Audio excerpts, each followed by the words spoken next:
In this video I'll show you how to buy USDT on Coinbase Beginners. Before we start, if you're in Europe or the European Union, keep in mind that you cannot buy USDT because Tether failed to comply with the European regulations, at least as of right now. Maybe in the future you will be able to do it, but as of right now you can't. So this is only for those who are outside of the European Union.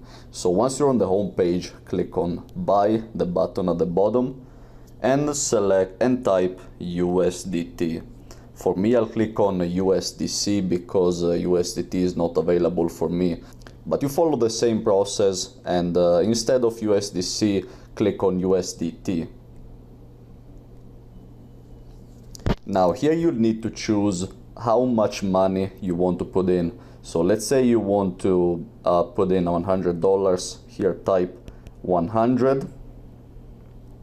And then you need to choose how you want to pay for it. So click here, and here you can choose to pay with either your cash wallet or your Google Pay, Apple Pay, any debit card or credit card, Visa, MasterCard.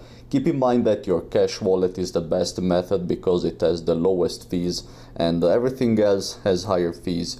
If you don't know to deposit money on Coinbase, check out the video I've already made on the channel. So whatever method you choose, click on it, and then click on review order, and then click on buy now. Once everything is done, you'll find your USDT here. Click on this symbol, and you'll find it here under my assets and then crypto.